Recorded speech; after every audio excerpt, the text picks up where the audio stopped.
Yeah. Hello, everybody. This is Plane in Traffic, and my name is Lewis Lee, and I'd like to welcome everybody here. This is my man Ray from Motor Mouth Radio. Hello. How's it going, Ray? Good, Lois. Everything is fine. And another week. We clicked off another Thursday on the calendar. Yeah, these weeks go by quick. New month. They're going fast. But yeah. Sorry, I'm trying to plug up my light real quick. Well, we already determined that since you're inland of where I am, the sun will set later where you are. Yeah, Pop Squirrel, he won't be set until we're leaving. Pop Squirrel got 3 hours. Right. So tonight, well, first off, if you're on Facebook or YouTube, please share this to all your friends and family, and do the like thing, and maybe throw a couple comments. If you have any comments, we can see them here in the chat. So we like to interact with everybody. So if you have any comments on our topic tonight, which is safety or equipment that you carry when we're on vacation or going on vacation, traveling. So that's what we're kind of going to kick off tonight. Interesting to bring that topic up, because years ago, when I joined the Impala Club, this is almost 30 years ago now, they were trying to get together, figure out how to do a car show and judge it. And, I'd been a judge for years, so I ended up becoming the chief judge of that club. But the guys kicked it around and said, well, are we going to, these are new cars, so we were going to require people to have safety items. Because in the judging sheets from years past, it was always mandatory. Guys have the gas, water, and oil cans, even though you didn't carry that stuff with you really in the car, and a fire extinguisher and stuff. And this was in the 90s, the mid to late 90s. So we said, yeah, for tradition, we should do that.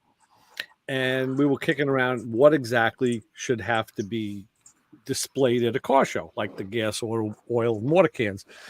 And I said to them at the time, I said, there is one thing. I said, a fire extinguisher is always a good thing to have in a car. I said, but, if a guy had a fire extinguisher and a cell phone, and cell phones were pretty new back then, if he had a fire extinguisher and a cell phone, I said, I'd give the guy full credit, because, what you can't put out by yourself, you can call somebody to do. And everybody got a good laugh out of it and said, that's not a bad idea for the modern times. Right. Well, here's the thing too with fire extinguishers. There's no reason not to have one, because they have them in little cans. Let me grab one real quick. Yeah. No, I think what Lewis is going to do is grab one of those small little. It might even be a halon type, which is great for electrical fires. Yeah, look at this. Yeah, nice. It looks like a spray can of penetrant. Yep. Now, what's the solution in that can? Does it say, or have you ever sprayed one to know?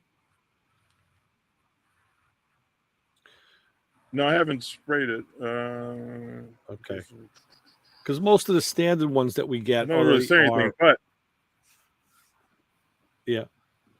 Well, I used to work for a fire extinguisher company back in the day, the ABC, ABC covers everything. It covers oil, electric, and so this one here has electric, kitchen, barbecue, and auto. Right. Yeah. AB is wood, and it's the full mix with everything. Right. C gives you everything. I was just saying, like the ones that we typically buy, the typical extinguishers are dry chem, which is I think it's sodium phosphate. It's it's a powder, and they work, but they make a freaking mess. And I've used one on my own car, and if you have to use it, you're going to use it because it'll work. But now I much prefer. I always get my hands on a CO2. And like I was saying, halon is used in for computer systems or electrical fires inside of rooms, because it basically deprives the fire of oxygen. And that's what makes the fire burn, is the oxygen. So, the halon. Sorry, I got my assistant over here playing on her phone. Yeah.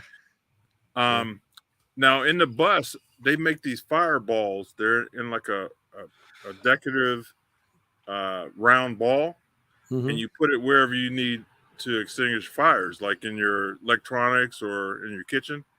Uh-huh. And when it heats up, it blows like a big ball of whatever. I've heard about those. Yeah. And again, if it's a dry chem, it's going to be messy as hell.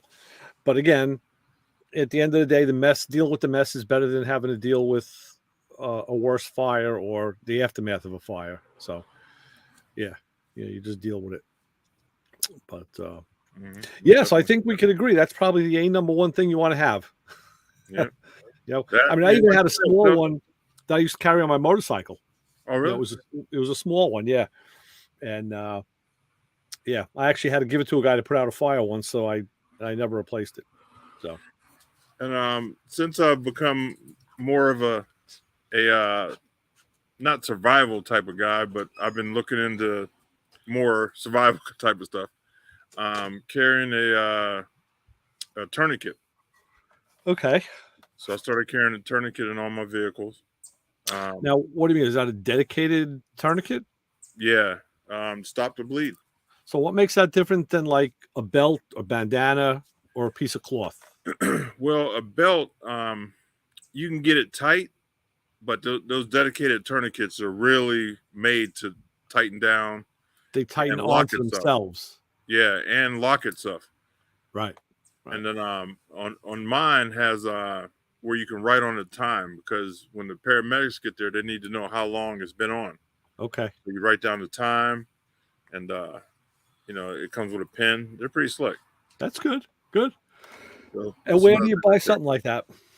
Yep. So I got them on all the cars. I'm gonna put one on the bike. You break a bone, it's sticking out through your arm. You gotta stop the bleed. Where do you buy a device like that, Lewis? I ordered mine offline. They have them on Amazon. Right. But I ordered mine from our insurance company has a medical thing, so I just ordered it from there. Okay. But I've seen them on Amazon. Good to know. Yeah. Good to know. Yeah. So let's get the fellas in to see what they carry in their cars and how they prepare for vacation. Bottle of vodka. Yeah. Hot dogs and beer. What's going on, guys? Brian? Another day in the big city. Yeah. How's it going, Papa Squirrel? Brian? Yeah. Not bad. Okay, Papa Squirrel, you're the dedicated traveler, so we want your opinions on what to carry. Oh, let's see. I always carry a fire extinguisher in every vehicle, period. Twice the size that they say you should carry. Because one time we came up on a grain truck, I think, and his brakes had locked up on his rear axle, and it was burning, and he couldn't put it out with his fire extinguisher, because as soon as he hit it with the fire extinguisher, it'd knock it out, and then it'd come back to life. Wow. So we ran out there with our 2 fire extinguishers and handed them to him, and he knocked the fire down enough till the fire department arrived. And then he told us, if you call my company, they'll pay for your recharge. Mm-hmm. We didn't think anything. We called the company. Sure enough, they paid for the recharge. Oh, nice. I guess it was cheaper than having one of their tractors burn. Yeah. Oh yeah. Sorry, I got a cowboy riding up the street. I was thinking it's out here, but we're on a fairgrounds right now, and they wouldn't like that too well. Yeah. No. So, a lot of cops. In my neighborhood, if it's not music, it's loud motorcycles or loud trucks. Right. Yeah. Could be any of the above. What state are you in right now, Papa Squirrel? Oh, I'm still in. No, I'm sorry. I'm in Oregon. Okay. I can't remember. Yeah. Just up the street. It is about 6 hours, about 8 hours from our house. And when this is over, we'll drop this off and go out of state to Washington. Okay. So, but no, you're talking about what carry. I always carry. I got fire extinguishers. I don't have one of those damn tourniquets yet. I keep thinking about buying one, and I know I should, because there's just sometimes tourniquets the only way to go. Yeah. Yeah. You know, Let me grab mine out of the truck. Hold on.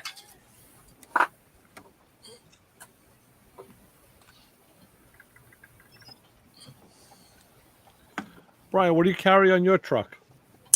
The fire extinguisher, and I've over the many years, I carry a set of cable cutters. I've had a lot of car fires that I've put out, and I cut the battery cable because it's a lot of times it'd be an electrical type of a fire, right?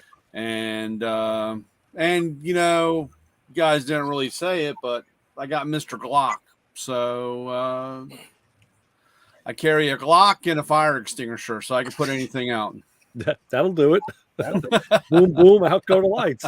Yeah, that's why my old lady and I both have Glocks. As our instructor said, they're very, very sturdy, dependable, ugly weapons. They won't win a beauty contest. I don't think they're that ugly.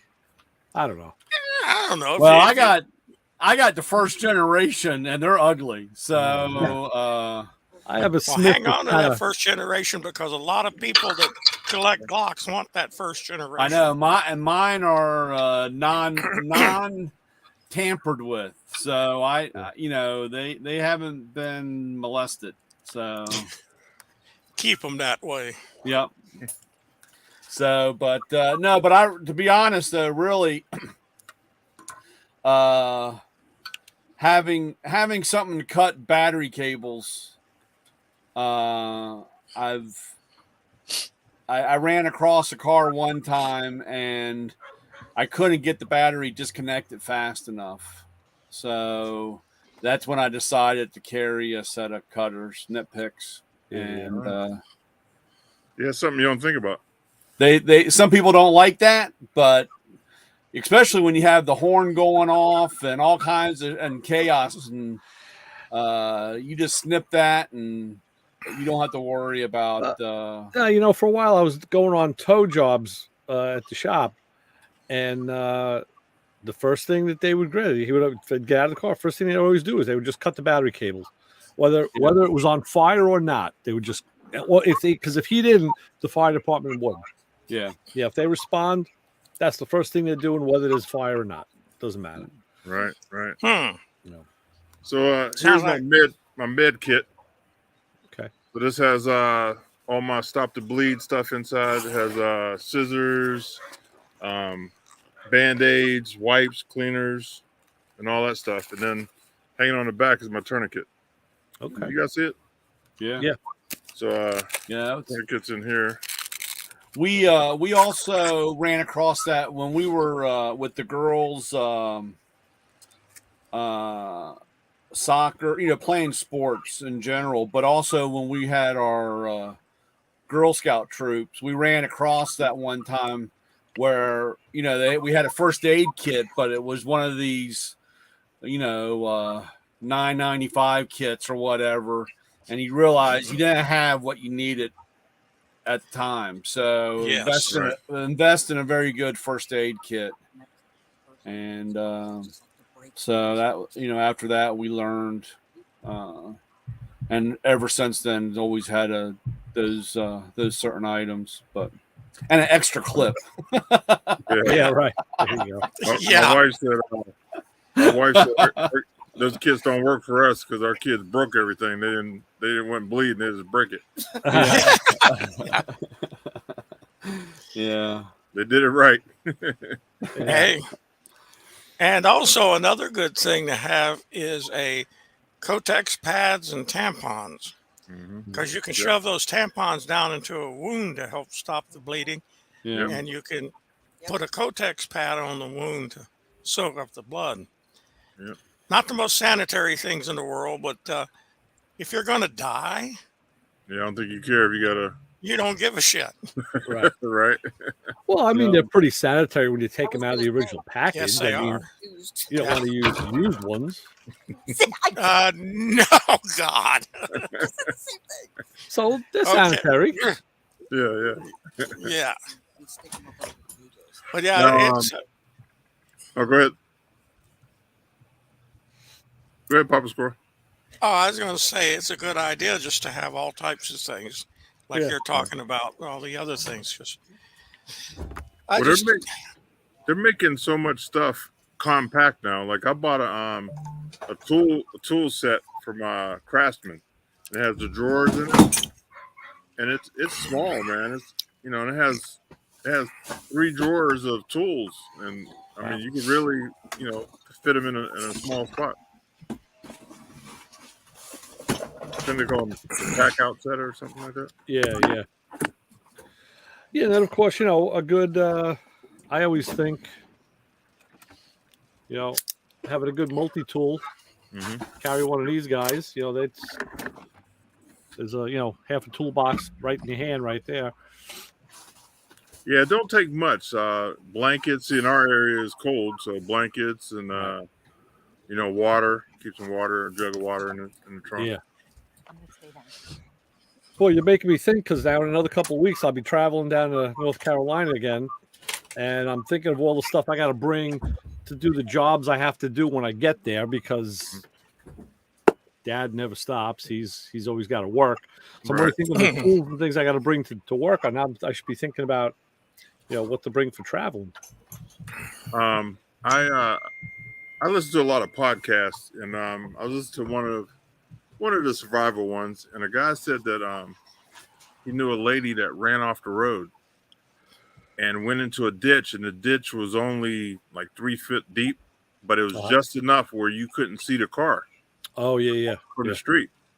And she was stuck in the car upside down, and luckily she had a survival kit with her with candy bar, a couple things in there, and she went 24 hours or 48 hours where nobody knew she was there.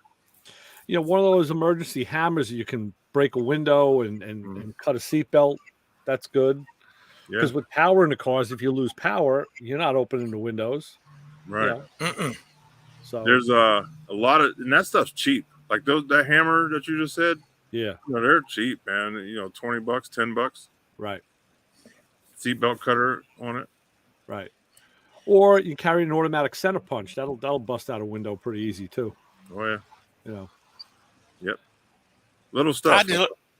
I deliberately used one of those center punches on one of my wife's windows on a car that we'd had destroyed by a tree.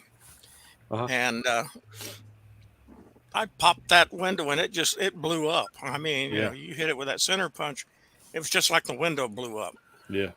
On the tool truck I had, it's called a fireman's knife. And it was the same thing. It had a pointed end on it to break the glass, and it had like a U-shaped curved on the backside for like doing a seat belt. Right. And then a regular knife, and it had I think a screwdriver folded out or something like that. But those were pretty hot. They were actually, I sold quite a few of them off the tool truck. So yeah, just little stuff that you think about throwing in the glove box or the center console. Right. Problem is, I have so many cars that I drive. I don't know which car to put it in. Well, that way you just get a Batman belt, and you just have your utility belt, and you walk around, and you're covered all the time. That would do it. You're right. Or I got a hell of a deal on a tool truck, and you can just drive that around, and you can take care of all kinds of shit any time of the day. No matter what. I've had people ask me, "Hey, do you have one of those impact things so I can change my tire?" You know what I'm saying? So. Yeah. As long as you're not on the side of the road doing a def regen. Yeah, well, that's what I hate when you're sitting there and somebody comes by and says, I got one that I keep out. a Slim Jim. I can't even tell you how many cars in the last 20 years that I've had to unlock for somebody. Yeah. Sitting, they see me and they say, do you have that tool? I like when they say, I want to buy that tool to get into my car. And then when I tell them a price, oh, can I just borrow it? Just borrow it. Yeah. Yeah, for X amount of dollars, damn you. Yeah, well, that's what I usually get lunch out of it at least. Yeah. I did make a mistake one time. I was sitting and I saw this girl, this young lady. She was pulling on door handles, and I happened to say, "Did you lock your key? Did you lock yourself out of the car?" And she said, "Oh yeah." And I didn't ask. I just said, "Oh yeah, I can get in there." And she said, "Oh, you can?" And I said, "Yeah." And I popped the old lock, and she said, "Thank you very much." And I said, "Yeah, no problem." And she went on to destroy the guy's car. So Nice. and I was like, okay, I think I should ask these questions before I just start automatically letting people get in. Yeah, you probably should, because I'm sure they would like to hold you responsible too. And then the best one ever, though, was I had it was a Ford Ranger, and this lady was fired up. She had locked herself out of the car, and I'd walk by, and I said, "Oh, you locked the keys in there?" And the car was running, the whole 9 yards. The truck was running, and she was just she was putting her. She was we were at a deli, and she was putting her food in, and of course she locked the door and closed the door, and it locked the truck up, and she's yelling and screaming, just having a fit. And I said, "Oh, you want me to get in there for you?" And she's like, "You can do that?" And I said, "Yeah, it's not a problem." So I went over, instead of going to the truck to get my Slim Jim, I just unscrewed her antenna. Mm-hmm. And I pulled back the door a little bit, hit the button, unlocked it, went back and unscrewed it. I said, "There you go." And she was more mad that I had unlocked her car with her antenna. Yeah. And I said, "I'm not even charging you, lady." And I said, "You're lucky I just don't lock the door and walk away again." But she started cussing me out because I used her antenna to break into her car. You should have gone back, locked the door, closed it, and I thought about it. I was like, man. Now you do it. So now you call the cops, because mine will be the first call into the cops. So wow, that's crazy. Yeah. So Jim, you say 5 of your members in your club car caught on fire, huh? Yeah, I think it's a problem with the Impalas, with the way the fuel rail goes across the top of the engine. I know one of the Bills lost his car only a couple of years ago. Another guy named Bill lost his station wagon. Bill de Blasio, who's like the bigwig and from the club, had a fire in one of his cars. He got it out there one time. He didn't lose the car, thankfully. That's got to be a faulty component, because on the LT1s the rails are just horizontal and not the LS. It goes over the top of the engine. Yeah, it's something where something leaked. Yeah, it had to be a fault where a seal leaked or something. Yeah, I think it was something like that. But it's common. I hear this about a lot of Impalas. Guys leaving in the fire, engine fires. Mine were on fire, but it was because possums built a nest in the exhaust manifolds and it literally lit the engine bay on fire. Yep. The only thing that stopped me from burning up like that was the fact that I popped the hood and this possum was looking at me like, "What?" Yeah. Built a nest. I said, "I'm sorry, I haven't driven the truck in a while. I didn't need to." Right. Yeah, the funny thing was I had checked it. I knew I was going to use the car on this particular day. So the night before, I started it, had it run, opened the hood. All was clear. I had a battery tender that I had under the hood. I disconnected that, because I was going to use it the next morning. And then I did. I took the car out the next day, and as I'm driving, it was in the fall. Or it was in the snow. It was in the spring, early spring. I started smelling like leaves burning. I said, "Oh wow, somebody's burning leaves. They're doing a cleanup. That's good." We used to do that all the time back when I was a kid, but no one does. Now it's illegal. And then the smell went away, and when I got a little further down the road, I smelled it again and said, wow, that's not somebody else is burning leaves. And I was at a light and I saw this waft of smoke come up over the front of the hood. And I'm like, is that me? You know, so I kind of I ran the light, hightailed it into a diner parking lot. And, you know, like an idiot, I made sure that I shut everything down. I closed the windows. I ejected the CD out of the CD player. I should have let the car burn. I really should have just let it burn. And then I went and got my, you know, shut it down. I popped the hood. I got my fire extinguisher out of the trunk. And, you know, I did what you're really probably not supposed to do is I opened the hood, which now actually lets air in. But I had the fire extinguisher at the ready and I put it out. And that's how I said it made a mess. That dry chem makes a mess. Yeah. And it was leaves. It was the possums nested overnight. Overnight they did it. Bastards. Jeez. Yeah. When we were at the dealer and we would have a car, you know, catch on fire or whatever, and the fire extinguisher was right next to my bay or by my toolbox. And we would grab it, or I would grab it, or anybody, or whatever. But we would all sit there like halfway in a circle around the fire, and we would like trying to put it out before pulling that pin because that dry chemical, especially, you know, if you know, it's just everywhere, and if the window's down on the car, I mean, it just gets everywhere, you know, and you gotta get it off right away because with the aluminum and that stuff, it, you know, and of course you're talking on a Porsche, so you're talking expensive. Right. And, you know, you're like, everybody's like blowing and, you know, throwing rags on it and trying to get it off. And then finally they just say, all right, pull the pin, you know, and you just, like a hand grenade, you know, you rip that thing out and go ahead and blast it. And afterwards you're just like pissed because you got one hell of a mess to clean up. Well, I'll tell you, I had two of them at home, I guess 20-pound big ones, one in my basement in the workroom and one in the garage. And I looked at them closer and found out they were dry chem too. I thought they were CO2. Well, I switched them over to CO2s. I said, you know what, the hell with that. You know, that stuff dissipates nice and fast. Yeah. Yeah. Well, it makes me glad I never used a fire extinguisher out of my missile site for the helicopter pad because it was dry chemical. Yeah. And it was one of those about 100-pound or something, big ass son of a bitch. That's a big one, yeah.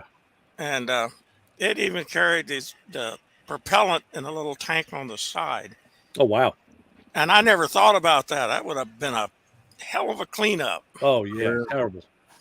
And especially when you shoot one off, if you've never shot one off, it takes your breath away real quick. I mean, because it takes all that oxygen. I mean, and it's funny when we're all standing around and you pull the trigger, you hear everybody go, because they lose that breath of air. You know, you're like, holy crap. I mean, it's a pretty interesting event.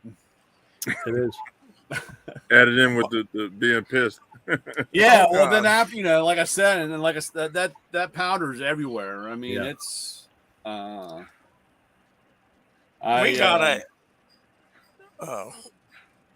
got a fire extinguisher for our laser that's a halon. Right. I think there's only a couple of places you can buy them, and they're expensive. They are. But if my laser catches fire, I don't want the mess in there. That's too much trouble. Yeah. Yeah. They'll go to hell and back. And we haven't ever had to use it, and I've never loaned it to anybody to use it. So. Yeah, it's crazy. Yeah, you Ray, you talk about opening a hood. I was saved. This was hopefully Chris isn't listening because this was on one of my Audis. I was coming back from Dover, and it was the ugliest car in the world that I had. But everybody's driving by. Driving past me in the Audi, and they're pointing, you know, they're doing one of these things, you know, and of course, by the third or fourth time, I'm like, yeah, fuck you, you know, it's ugly, you know, F you, you know. Well, I realized that my AC compressor had caught on fire. Wow. And so I I realized it was me. The reason why they were pointing is because the smoke started coming up, and so I pulled off on the side of the road, and I didn't turn the car off. It was a diesel. It was a diesel. I didn't turn the car off, and of course I looked and I said, "Oh my God, it's on fire!" So of course I ran back to open the hood, which again, it's just one of those things you don't want to do that.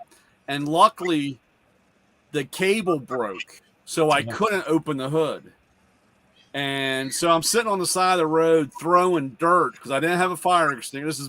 This is when I was young and stupid. Didn't think you needed any of that stuff. So I'm throwing dirt up on it and put the fire out, and got it out. Car's still running. And like I said, I'm in Delaware. I left over. And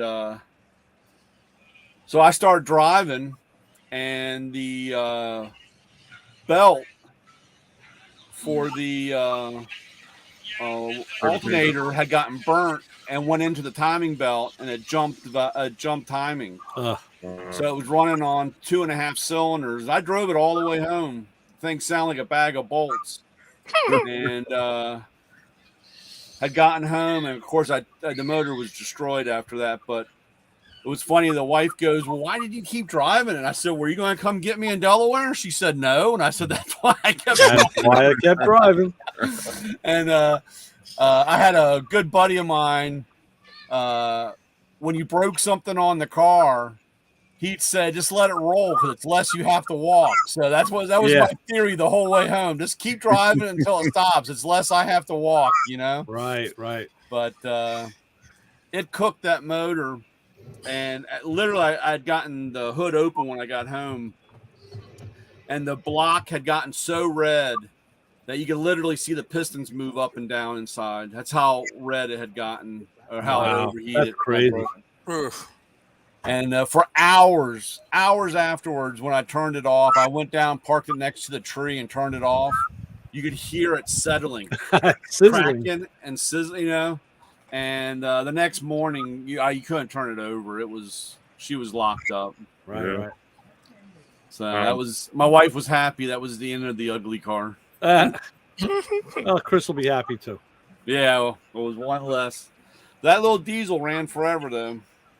When I met my wife, she had an old Cadillac, 4-door coupe, or what was it? Fleetwood. Yeah. So she's like, "Man, I want to trade this in. Let's go to the car dealership." So we pull into the car dealership. I'm talking to the guy, right? And he's looking over my shoulder.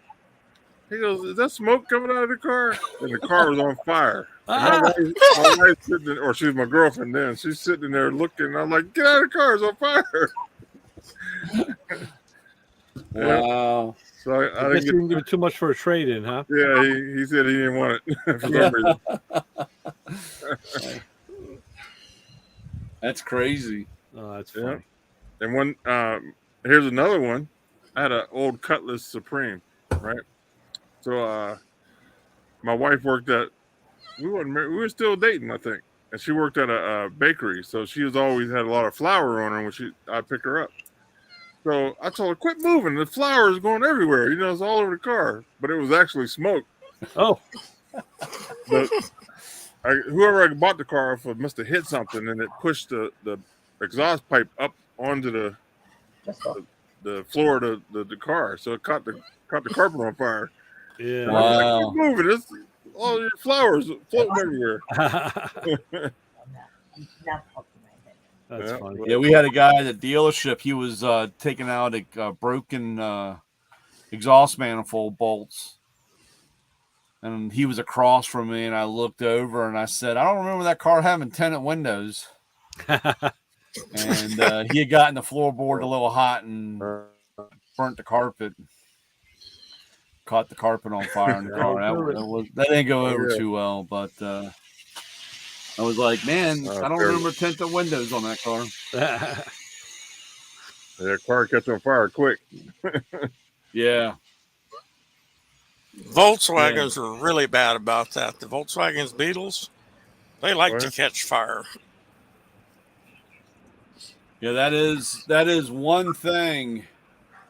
You only have a short period of time to put a car out, because once you see a drip come off of something, it's over, man. Yep. That's I've seen a few, and I've told them, yeah, you're too late, buddy.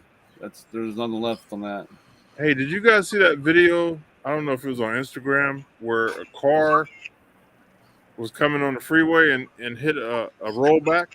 Yep, saw that. We were just watching that today at the shop. Yeah, They didn't even slow down or anything. That car had to go, I guess, 50 or 60 feet down the road. It's unbelievable. Yeah. It was almost like he did it on purpose, but I don't think so, because it's kind of crazy. And that was in Georgia, I believe. Yeah, I think you're right. Did you see it, Brian?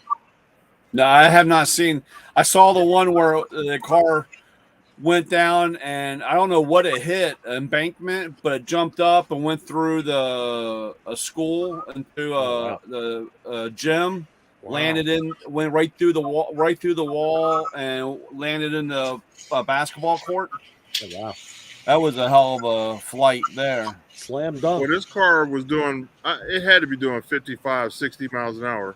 Easy. And there was a rollback, and he had his bed tilted down. He was going to load up a car.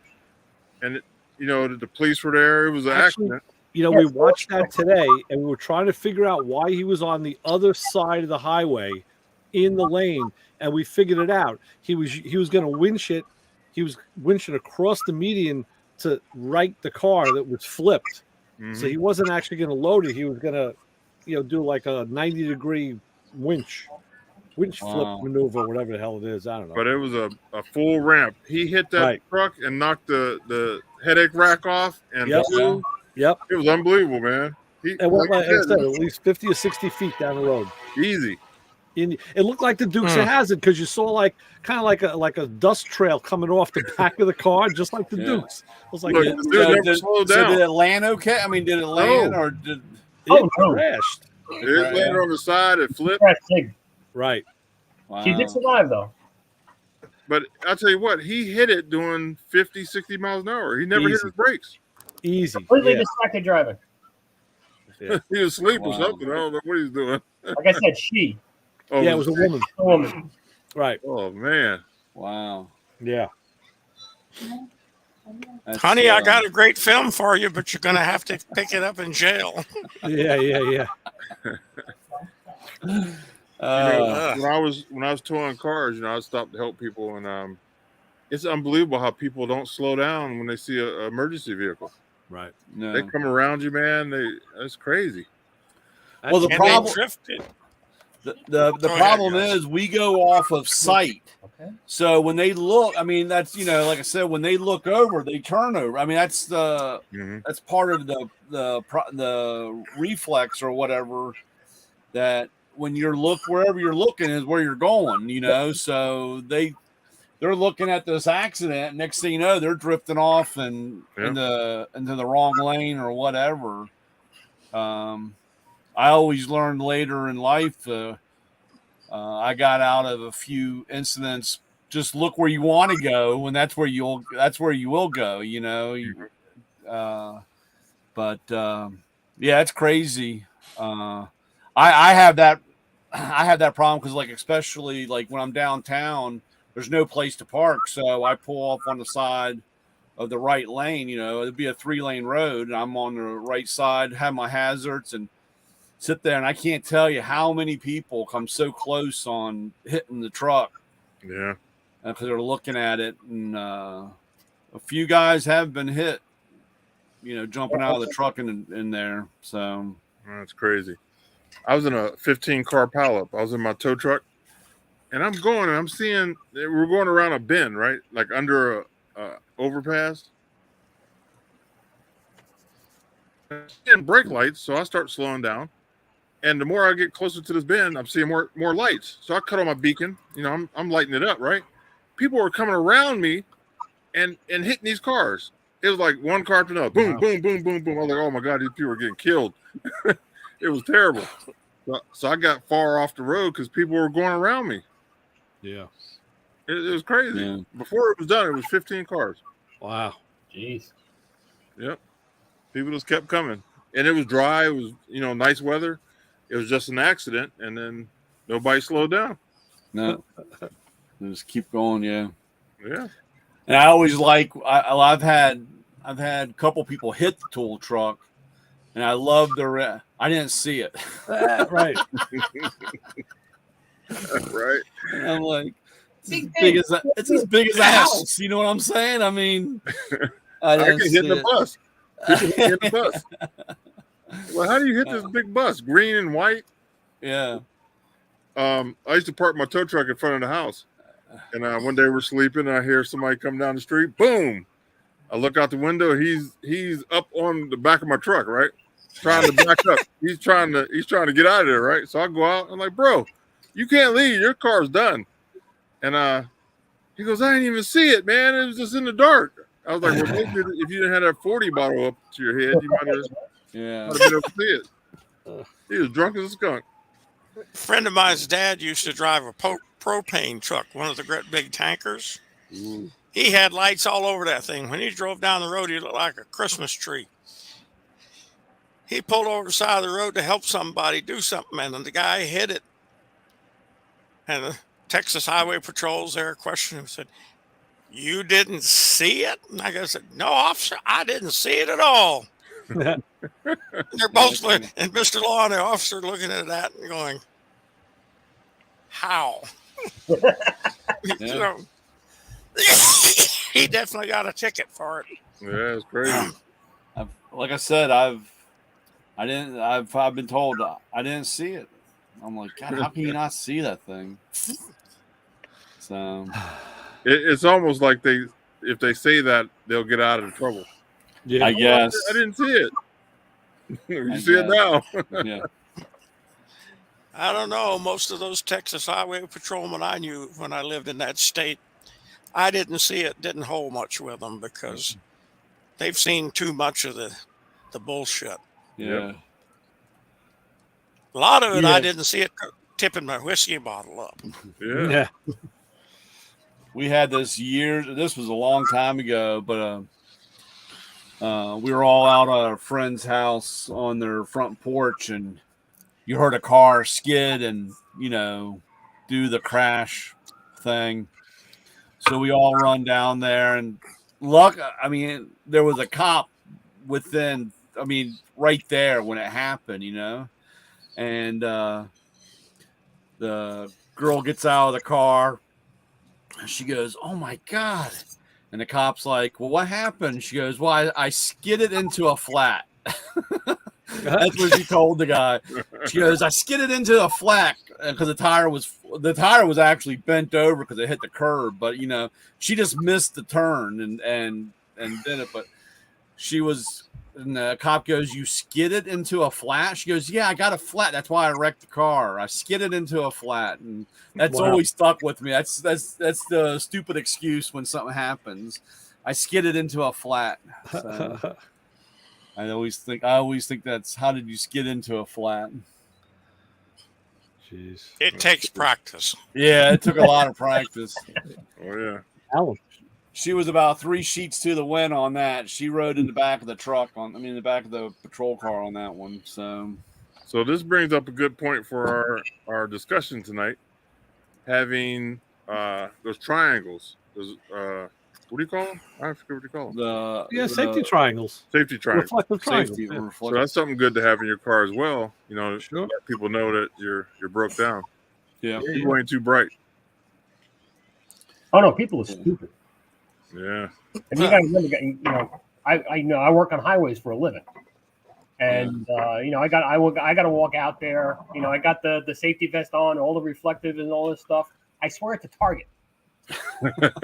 There he is. But when you walk out there and you got that thing on, it's like, what are you doing? It's like, oh, I didn't see you. Oh, really? There he is, right there. Oh my God. I hate. I had. You got the flares. You have I got I think a 6-pack of flares in the tool truck.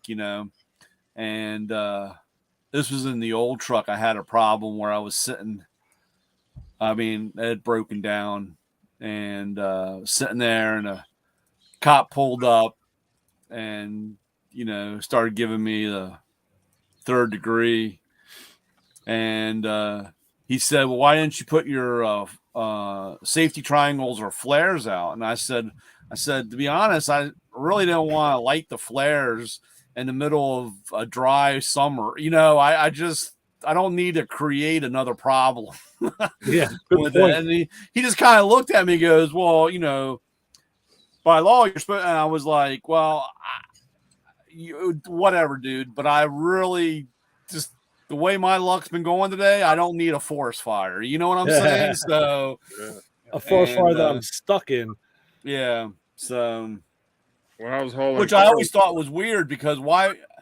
I mean, like we were talking about, most people are stupid, and you're going to have them light a flare and have it on sitting on the side of the road. You know, I just, that's one of those. They need the LED flares. Yeah, that's right. That's well, you better get them because they might not be because of supply issues, like the commercial says. You know. Yeah, true. I've already got LED flares too. Do you? Because I was impressed by some of them that the ones I've got are circular, and they either flash straight or they do a circle. Yeah. You can't miss them because I guarantee you that ain't normal on a road. Yeah. And I've bought a bunch of them. I've got 2 in my truck and 2 in my car. Where'd you get them at? 2. Some of these I got off of Amazon. Others I got off of Napa. Had a few for a while. All right. And oh God, who was the other one?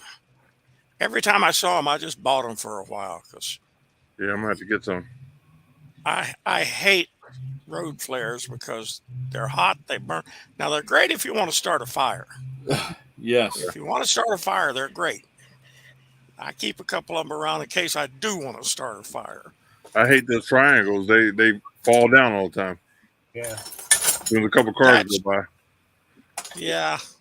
But I was hauling some cars back from New Jersey. I think I was coming from New Jersey to New York, and I broke down in PA. So I put my triangles out. So I'm sitting there waiting for the tow truck to come, and I'm looking in the mirror, and I see this big snake going across the road. Oh.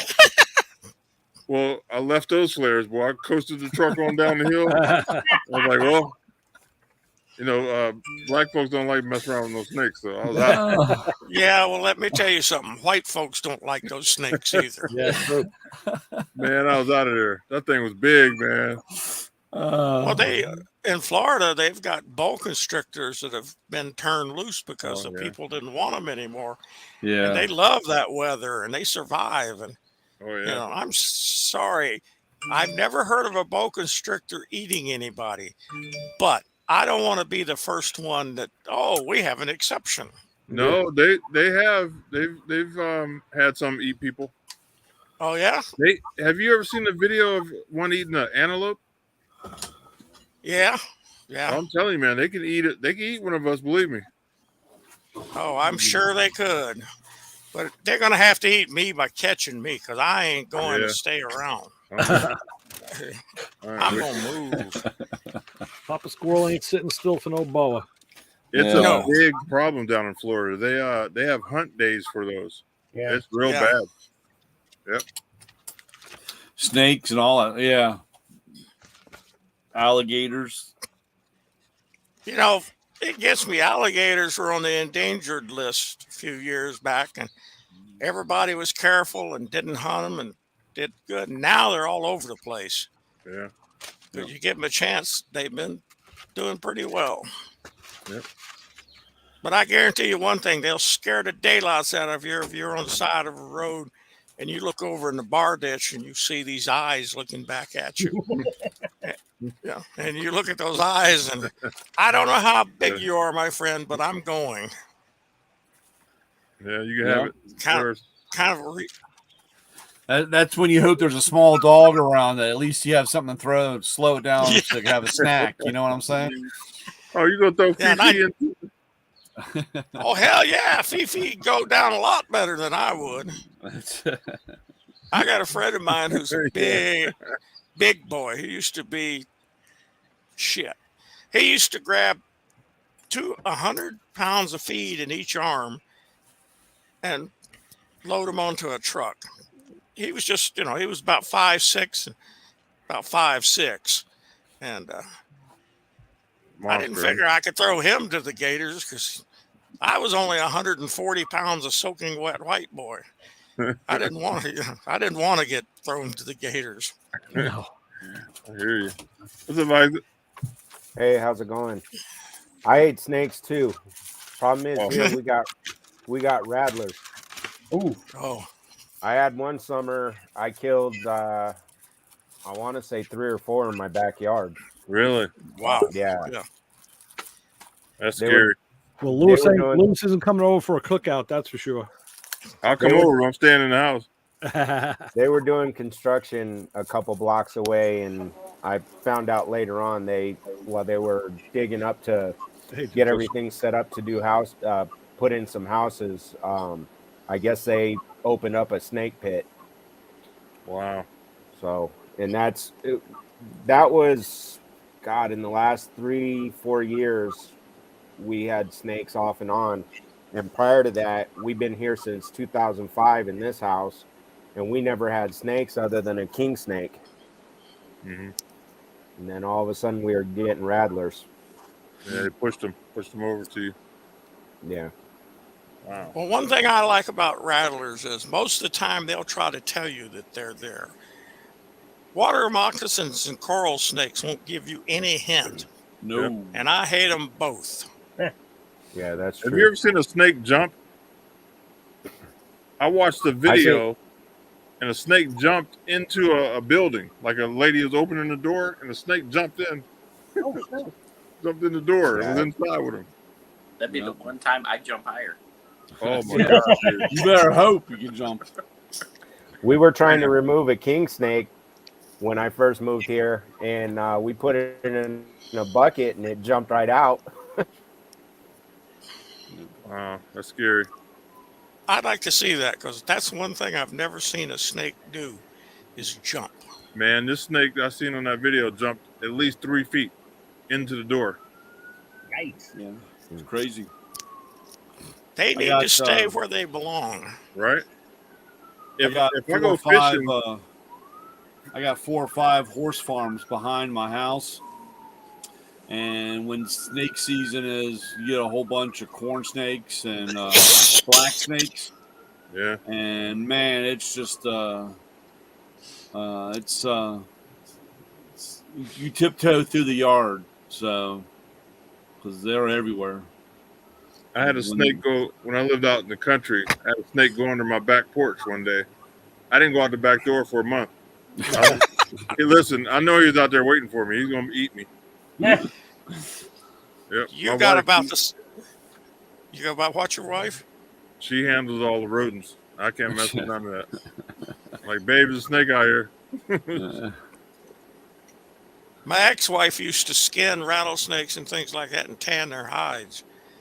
Me, I figure rattlesnakes eat mice and rodents and stuff, and I'm not going to bother them. I don't want them bothered. They leave me alone, and I leave them alone. Yeah. But I will admit, I'll deliberately kill a water moccasin anytime I see one. I don't give them a chance. Because I had one crawl in the boat with me when I was rowing down a creek. Oh, And that's where you want. And I shot a hole in the bottom of the boat. Luckily, I only had a 22. If that had been my 12 gauge, I'd have sunk myself. You better hope you got Flex Seal with you. Put Yeah, that boat right. back through. Keep that boat from going down. man. You can't even jump out because he'd get back in the water with you. Oh, You're damn yeah. right, I tell you. And they that's bite terrible. underwater. They can Yeah, bite you oh, underwater, yeah. too. Yeah, Oh, that's water. terrible. Yeah, I would have shot the boat up, man. Yeah, water. Hey, after one shot and you watch water coming in, it's like, wait a minute, this is counterproductive. If you're going to die, I don't want to do it by drowning. That's just stupid. Oh, my Yeah. goodness. So you got to be prepared, man. Hey, I like snakes because they eat rodents, they eat pests, and they do all right. Don't like rattlesnakes because they just scare me when I walk in a area and you got bushes, green bushes up to about your knees, and you hear it rattling and you say, "Where's the snake?" And your big 6'6" friend over there is going, "It's beside the bush." Which fucking bush are you talking about? Because damn it, Jim. I'm in the middle of the. I could have heart attack. I think if it's too close. Oh yeah. Well, I almost sat on a grass snake once. There were these levees out in this field in West Texas that we were exploring. So I go to sit down on one of the levees, and that grass snake, one of their tricks is to take it's actually oh hell, I don't even know what but it taps its tail on dried grass and leaves and stuff, make it sound like a rattler. Oh, I sat down and that son of a bitch rattled that. Little girl can't scream as loud as I can. I got better lungs, let me tell you. Much better lungs. My friend comes running over there and says, "What's wrong?" "Snake!" We found it and found out it was one of the harmless snakes, so we didn't kill it. Although I ought to, because it sure took some years of my life away from me. When I was a kid, lived in Florida and I was fishing, and I looked over and seen a snake coming. I left my tackle box, fishing pole, everything. My buddy, I was like, "Hey, bring it home for me. I'm gone. I'm out of there." Friend of mine's dad was telling me about the time that he decided he wanted to go fishing. So he and a friend of his went down to Corpus Christi or somewhere down on the Texas coast. And he said they're out looking around, and there's this old black lady sitting in a lawn chair with a Coleman lantern down on the ground. He walks up, "Man, how's the fishing?" "Not too bad, but the water moccasins are awful thick this year." About that time, bam! She shoots one. "That's about the 5th one I've gotten tonight." Oh my goodness. Mr. Law said he decided not to go fishing. I ain't that dedicated to fish to sit there and shoot water moccasins. Listen, if I go fishing and the worm is too big, I ain't messing with it. I get baby snake.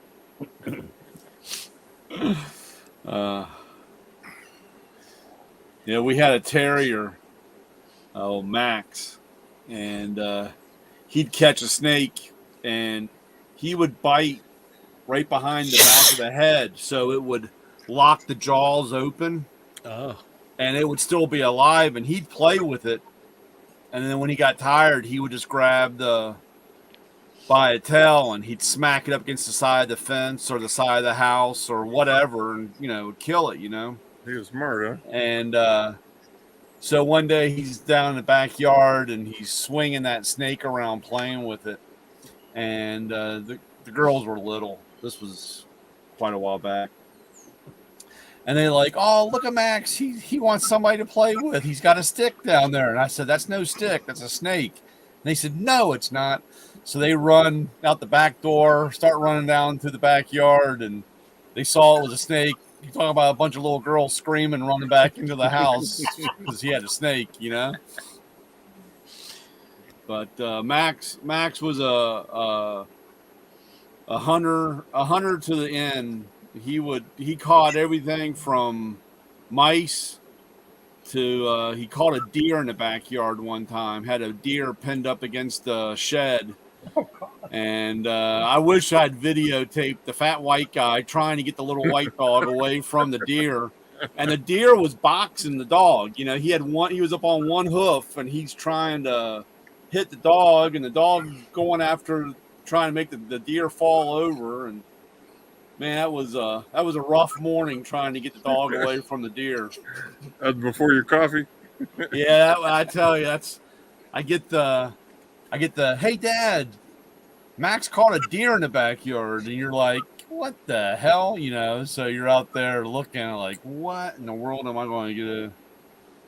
So that's funny. Yeah, because I'm sure if you'd have killed it, the game warden would have got you for something. Oh well, I'm like trying to figure out how to get Max, and the deer's pissed off. I mean, the deer is like trying to. He's literally trying to kick Max with his front paw. I mean, his front hoofs. And I'm just trying not to get hit. I'm trying not to get bit or get hit. From either side of this. So, yeah. All So right, much guys, for living in a big city. Okay, See you Jim. guys next week. All right, have a good week. Later, Jim. Take care, Jim. So, yeah, those were. He'd catch all kinds of stuff, man. When I was dating Jenny at the time before we got married, they had a cat, and that cat brought home all kinds of stuff. I'd leave out the back door there, and that cat would line up all kinds of stuff. He had, you name any kind of animal he had lined up, that cat would bring back stuff. I tell you. He wanted to prove to you that feed him because he's a good hunter. Yeah, I tell you, that cat, Merlin, man, that cat brought all kinds of stuff, man. I was always surprised when you walked out, and it could be, a possum to a bird, any kind of bird, and all sizes. I mean, just like, I don't know. And he was a fat cat too. He was a professional, huh? Yeah, he was a professional. It was kind of funny when our first golden we had, Trouble would sneak up on the cat, and I told the dog, you better watch it.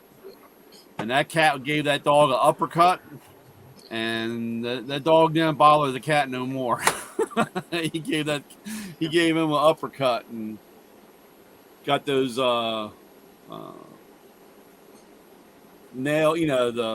his nails. Got a hold of that dog one time, and that was it. Dog didn't mess with the cat no more. So that was a fat assassin is what that cat was.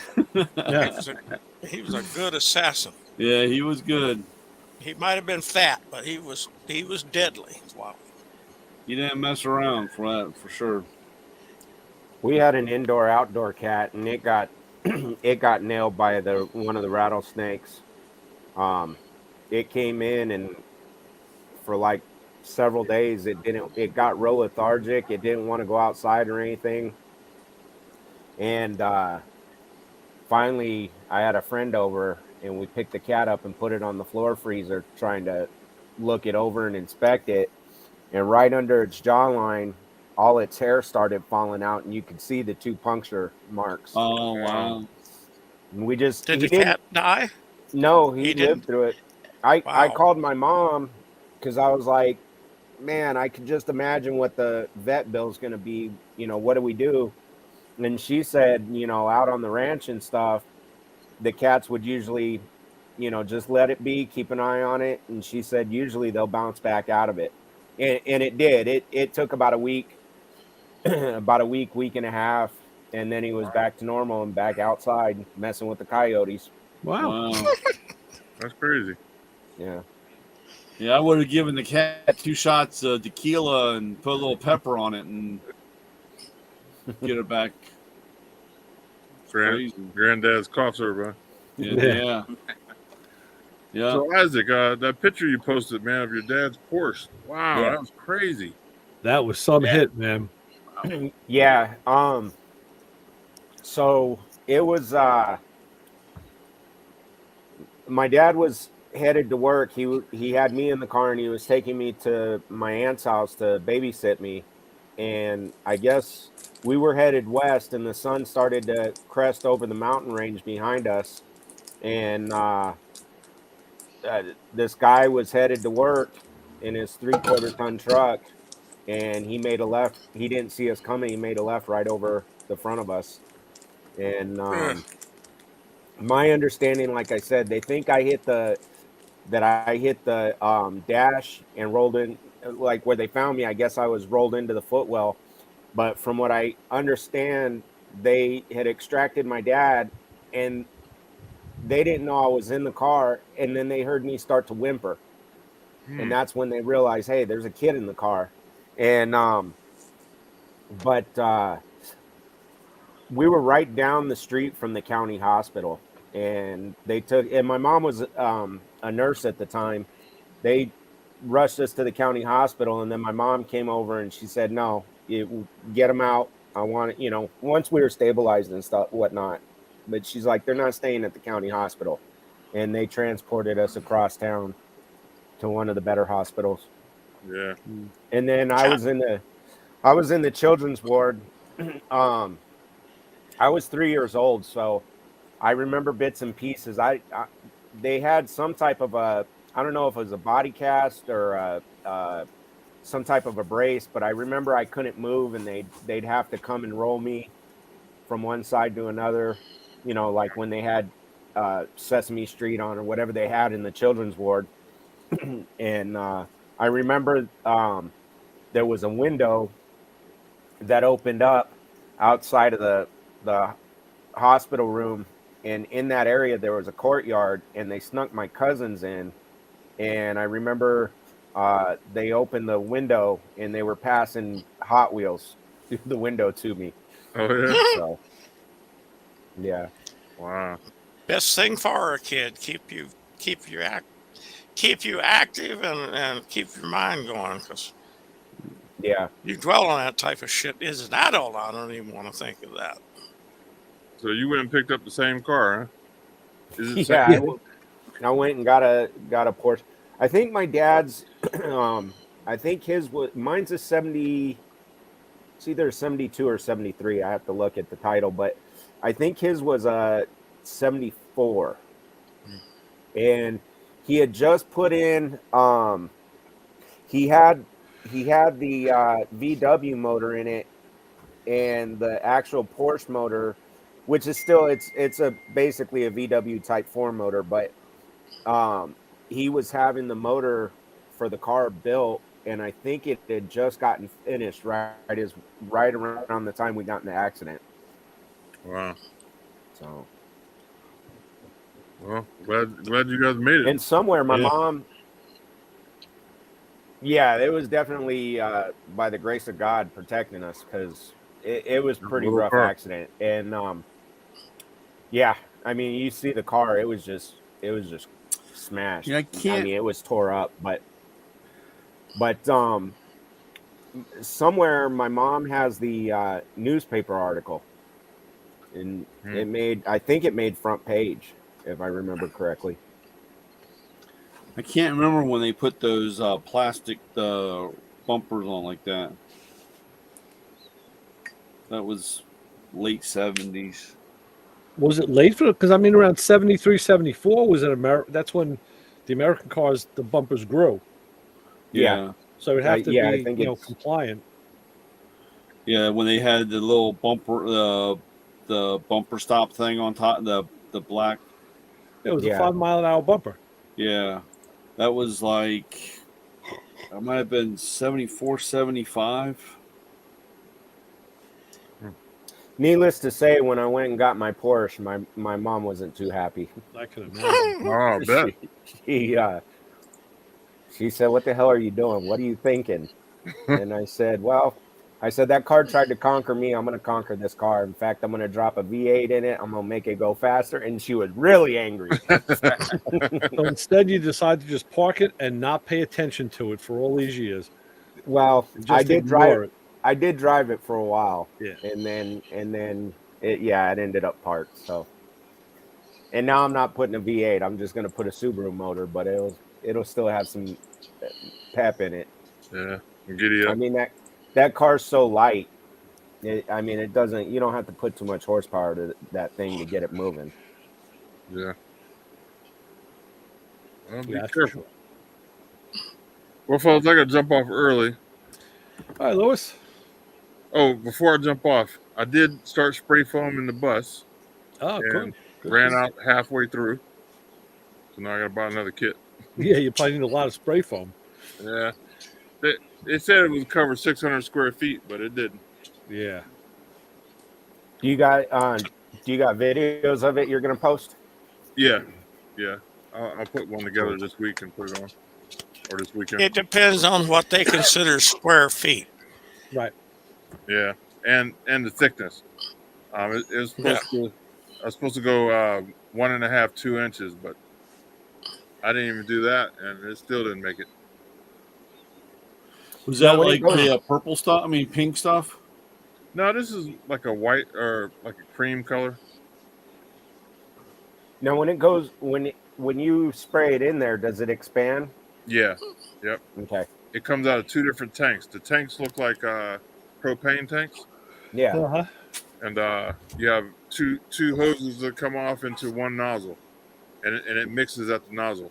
So when you spray it like 12 inches away, when it hits, man, it starts to foam up, and it's dry in 20 seconds. Wow. And so, what kind of R value is that supposed to be? 5. Only 5? Yeah, well, that's better than the other pink stuff. Yep, and Hey. it's a barrier as well. 5 in a car is not too bad. Well, I was going to say, imagine a cruel joke that'd be to open someone's gas cap and just stick the nozzle down in there and pull the trigger. Oh, they'd be done. That'd be it. That's totally no joke. Thanks, Ray. You gave me an idea if I ever have to get somebody. Sure. Yeah. That's why I don't have to I'll carry say I 5 heard pounds it. of You're sugar. gonna be mad going to buy a can of stuff. Yep. So yeah, I'm gonna buy a smaller kit that should finish the rest of it. Yeah. How far did you get? I got a little bit more than half. Yeah, I got probably 3/4. How you doing, lady? I'd love to do the bottom of my box on my tool truck, Yeah. because when it gets cold, it gets cold. Now on my floor, I put 2-inch foam board. So I put 2-inch foam board, and then I have 3/4 inch plywood on top of that. So that should keep it pretty warm. Yeah, that's pretty good. Yeah. Yeah. Some guys put 4 inches of foam on Wow. some of these buses. Wow. Yeah. That's overkill, I think. Yeah, well, I already have a floor in mine. I'm not going to rip all that up. I figured just do it underneath. Have a. I think that foam board is, I think, 2 R value 2. And so all the guys are using the spray foam and they're doing 2-inch, 3 inches. So that's where I'm at. Good I got deal. all my chicken lights on it though. She lights up pretty nice. All Huh? right. Yep. Nice. So no one's ever going to say that they can't see you, right? I hope not. Somebody will. I might put the glow kit under it too. I don't know. I call my man Mitch. He'll give me some lights up for under it. Yep. All right, guys. Hey, everybody have a safe week this week. All right, Lois. Thank you, man. I'll see you next week. We'll try to get a guest on. We'll blink and it'll be Thursday again. Yeah, comes quick. Okay. Yeah. Well, another Thursday and another month. I can't believe how fast this month is Yeah. going. Yeah. It's And it's crazy. Yep. Whew. All Take right, care, Lewis. Ray, I'm going to go ahead and cut the broadcast off. Cut us. We'll So- still be here. On the Outcast here. Yeah. Please like, share, and subscribe, and tell all your friends to come visit us on Planet Traffic every Thursday night at 9 o'clock. See you guys next week. See All right, ya. take care, Lewis. All right.